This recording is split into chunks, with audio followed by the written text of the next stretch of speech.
Hello again, guys. This is my family puppy, Dixie. Hello. Hi, Dixie. She's silly. She's excited to be outside. Welcome back to Miss Kindle's virtual storytelling time. We are continuing on with our Percy Jackson and the Lightning Thief book. I hope if anybody had any questions, you guys emailed Miss Beck with. I'm actually filming this one right after the first one, so I don't know if you have any questions yet. I will definitely, hopefully, have any questions by the third video, so I'm not going to do that one today. So, who remembers? Our next chapter is chapter 7. Again, feel free to follow along if you have the book. Also, I know these videos are kind of long because these chapters are really long. We're not reading them in chunks like we do in person. So, if you want to pause, go take a snack break, a drink break, a potty break, go for it. It's a video. Alright, this chapter 7, my dinner goes up in smoke. Word of the bathroom incident spread immediately. Wherever I went, campers pointed at me and murmured something about toilet water. Or maybe they were just staring at Annabeth, who was still pretty much dripping wet. She showed me a few more places. The metal shop, where kids were forging their own swords. The arts and crafts room, where satyrs were sandblasting a giant marble statue of a goat man. And the climbing wall, which actually consisted of two facing walls that shook violently, dropped boulders, sprayed lava, and clashed together if you didn't get to the top fast enough. Finally, we returned to the canoeing lake, where the trail led back to the cabins. "I've got training to do," Annabeth said flatly. "Dinner's at 7:30. Just follow your cabin to the mess hall." "Annabeth, I'm sorry about the toilets." "Whatever. It wasn't my fault." She looked at me skeptically, and I realized it was my fault. I'd made water shoot out of the bathroom fixtures. I didn't understand how, but the toilets had responded to me. I had become one with the plumbing. "You need to talk to the Oracle," Annabeth said. "Who?" "Not who, what. The Oracle. I'll ask Chiron." I stared into the lake, wishing somebody would give me a straight answer for once. I wasn't expecting anybody to be looking back at me from the bottom, so my heart skipped a beat when I noticed two teenage girls sitting cross-legged at the bottom of the pier, about 20 feet below. They wore blue jeans and shimmering green t-shirts, and their brown hair floated loose around their shoulders as minnows darted in and out. They smiled and waved as if I were a long-lost friend. I didn't know what else to do, so I waved back. "Don't encourage them," Annabeth warned. "Naiads are terrible flirts." "Naiads?" I repeated, feeling completely overwhelmed. "That's it. I want to go home now."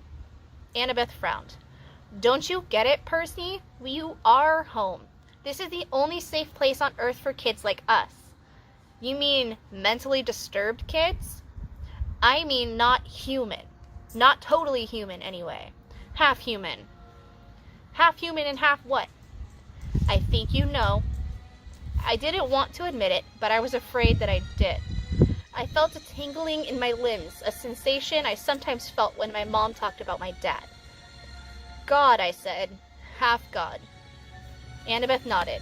"Your father isn't dead, Percy. He's one of the Olympians." That's crazy." "Is it? What's the most common thing gods did in the old stories? They ran around falling in love with humans and having kids with them. Do you think they've changed their habits in the last few millennia?" "But those are just," I almost said myths again. Then I remembered Chiron's warning about that in 2,000 years, I might be considered a myth. "But if all the kids around here are half-gods," "Demigods," Annabeth said. "That's the official term. We're half-bloods." "Then who's your dad?" Her hands tightened around the pier railing. I got the feeling that I just trespassed on a sensitive subject. "My dad is a professor at West Point," she said.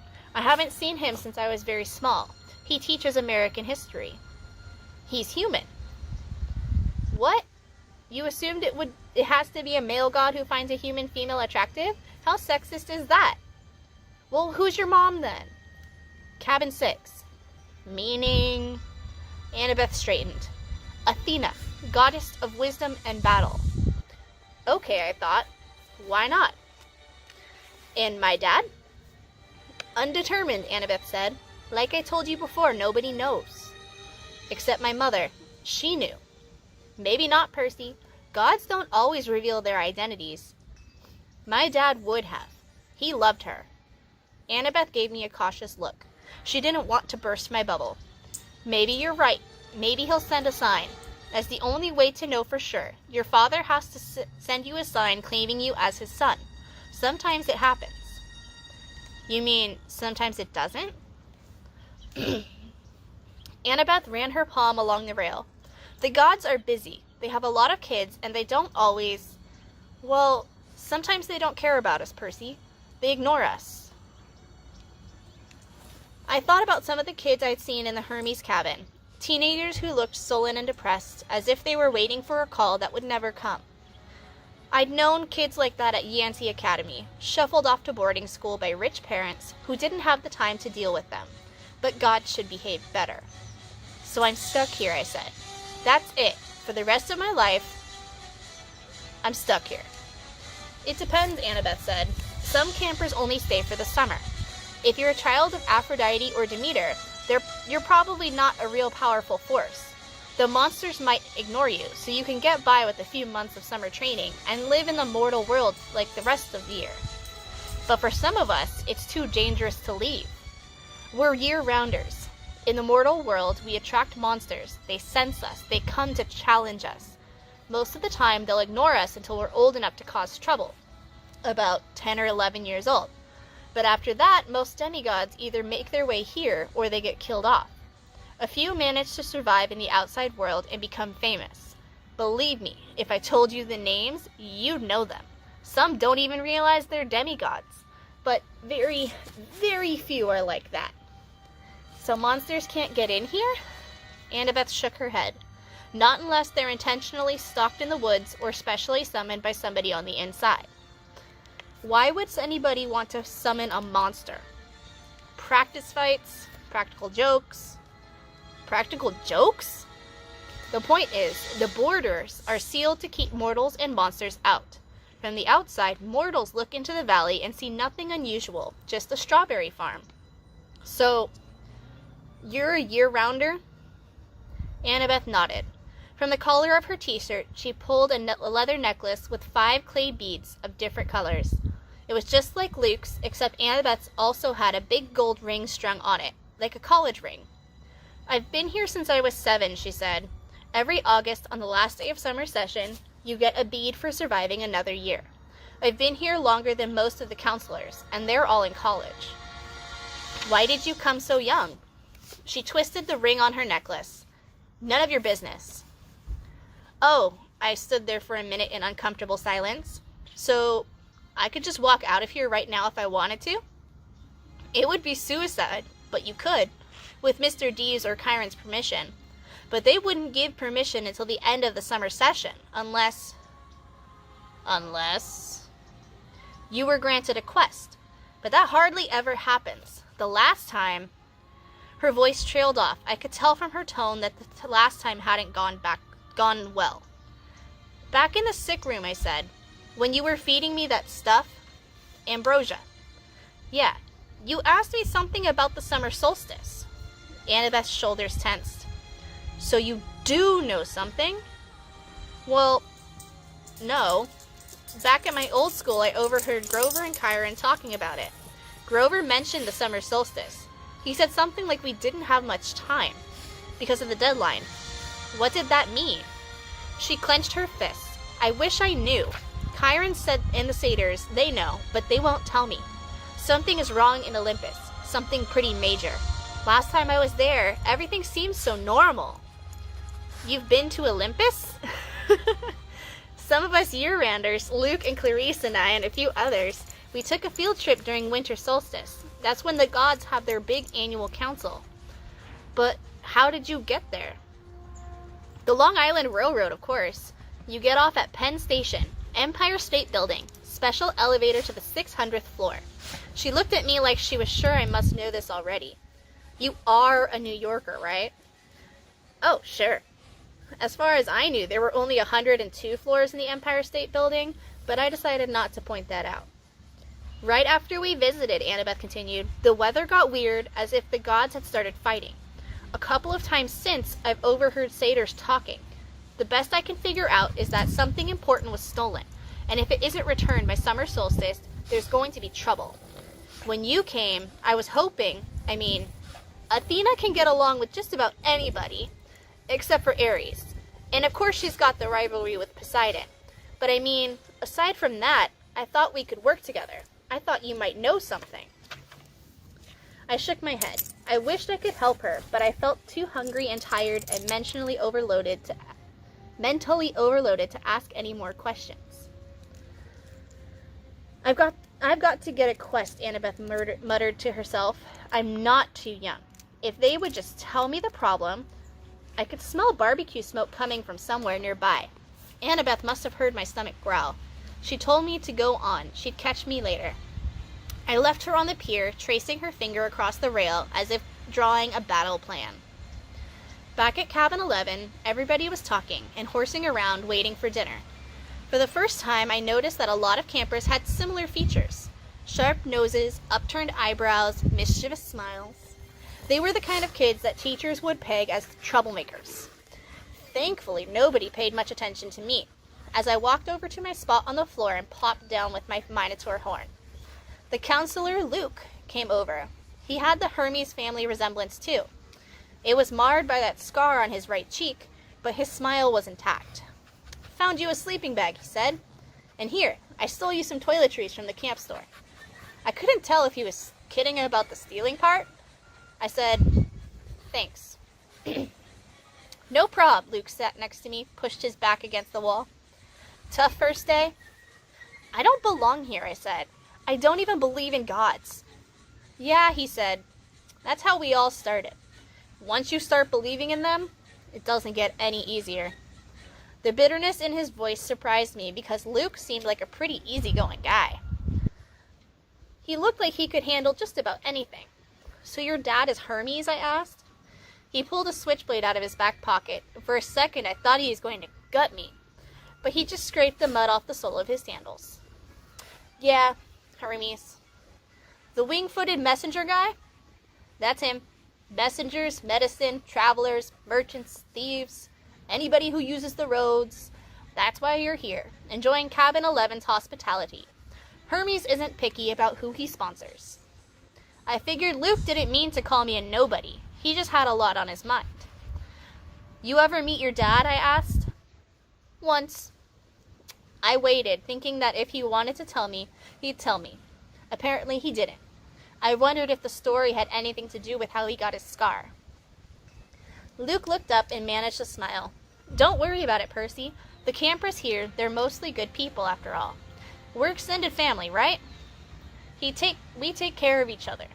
He seemed to understand how lost I felt, and I was grateful for that, because an older guy like him, even if he was a counselor, should have steered clear of an uncool middle schooler like me. But Luke had welcomed me into the cabin. He'd even stolen me some toiletries, which was the nicest thing anybody had done for me all day. I decided to ask him my big last question.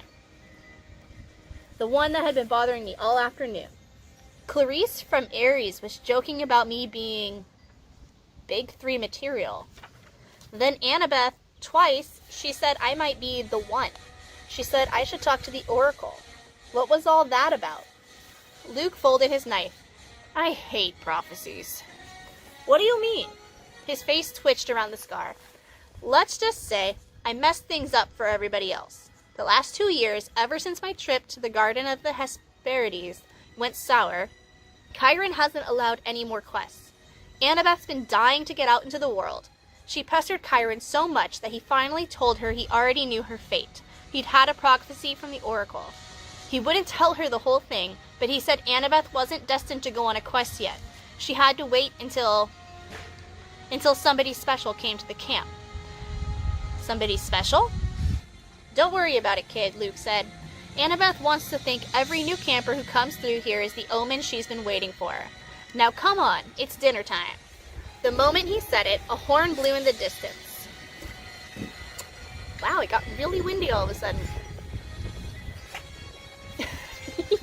And my poor puppy is cold. Somehow I knew it was a conch shell, even though I'd never heard one before. Luke yelled, 11! Fall in! The whole cabin, about 20 of us, filed into the commons yard. We lined up in order of seniority, so of course I was dead last. Campers came from the other cabins too, except for the 3 empty cabins at the end, but was now starting to glow silver as the sun went down. And cabin 8, which had looked normal in the daytime, but was now starting to glow silver as the sun went down. We marched up the hill to the mess hall pavilion. Satyrs joined us from the meadow. Naiads emerged from the canoeing lake. A few other girls came out of the woods, and when I say out of the woods, I mean straight out of the woods. I saw one girl about 9 or 10 years old melt from the side of a maple tree and come skipping up the hill. In all, there were maybe 100 campers, a few dozen satyrs, and a dozen assorted wood nymphs and naiads.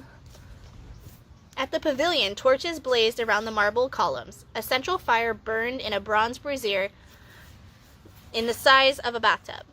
Each cabin had its own table, covered in white cloth trimmed in purple. 4 of the tables were empty, but cabin 11's was way overcrowded. I had to squeeze onto the edge of a bench with half my butt hanging off. I saw Grover sitting at table 12 with Mr. D, a few satyrs, and a couple of plump blonde boys who looked just like Mr. D. Chiron stood to one side, the picnic table being way too small for a centaur. Annabeth sat at a table 6 with a bunch of serious-looking athletic kids, all with her gray eyes and honey blonde hair. Clarice sat behind me at Eris's table. She'd apparently gotten over being hosed down because she was laughing and belching right alongside her friends. Finally, Chiron pounded his hoof against the marble floor of the pavilion, and everybody fell silent. He raised a glass. To the gods! Everybody else raised their glasses. To the gods! Wood nymphs came forward with platters of food, grapes, apples, strawberries, cheese, fresh bread, and yes, barbecue. My glass was empty, but Luke said, "Speak to it. Whatever you want. Non-alcoholic, of course." I said, "Cherry Coke." The glass filled with sparkling caramel liquid. Then I had an idea. Blue cherry Coke. The soda turned a violent shade of cobalt. I took a sip. Perfect.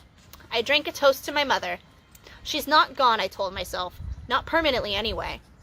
She's in the underworld, and if that's a real place, then someday... Here you go, Percy, Luke said, handing me a platter of smoked brisket.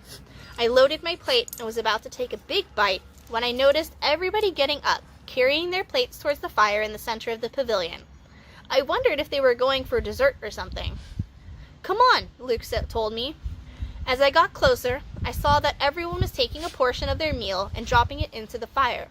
The ripest strawberry, the juiciest slice of beef, the warmest, most buttery roll. Luke murmured in my ear, "Burnt offerings for the gods. They like the smell." You're kidding. His look warned me not to take this lightly, but I couldn't help wondering why an immortal, all-powerful being would like the smell of burning food. Luke approached the fire, bowed his head, and tossed in a cluster of fat red grapes. Hermes. I was next. I wished I knew what god's name to say. Finally, I made a silent plea. "Whoever you are, tell me, please." I scraped a big slice of brisket into the flames. When I caught a whiff of the smoke, I didn't gag. It smelled nothing like burnt food. It smelled of hot chocolate and fresh-baked brownies, hamburgers on the grill, and wildflowers, and 100 other good things that shouldn't have gone well together, but did. I could almost believe the gods could live off of that smoke. When everybody had returned to their seats and finished eating their meals, Chiron pounded his hoof again for our attention. Mr. D got up with a huge sigh.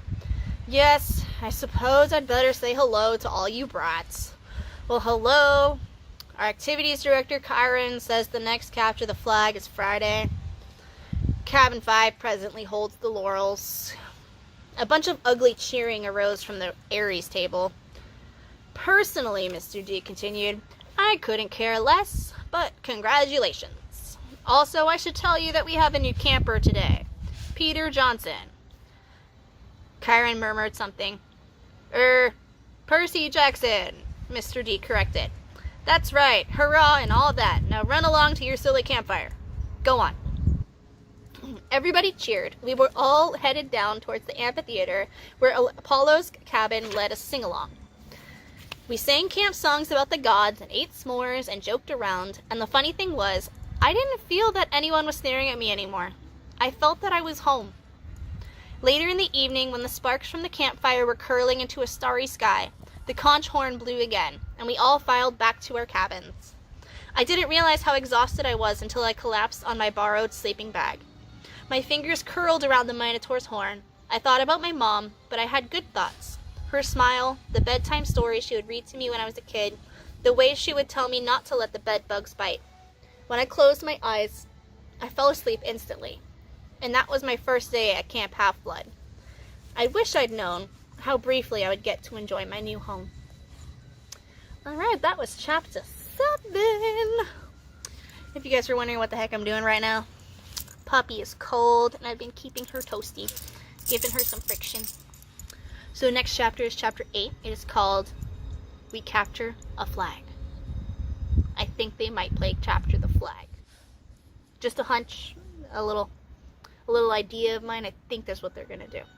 But we'll find out. I have a question for you guys that you guys can email Miss Beck with your answers, or have your parents email Miss Beck with. Don't email her yourself. But if you guys were at Camp Half-Blood and you guys were demigods, which cabin do you think you would be in? Would you, okay, well, you don't need to know the cabin numbers, but which god or goddess do you think that you would be the child of? Or would you want to be the child of, to be in their cabin? Just a curious thought. My answer would be Poseidon. And not just because it's Percy Jackson and he's the son of Poseidon, but just because I've always loved everything that ever has to do with the ocean. And I love anything that has to do with water and the earth. And that's all the things that Poseidon is about. And so, that's why I think I would like to be in Poseidon's cabin. But I'm curious what your guys' thoughts are.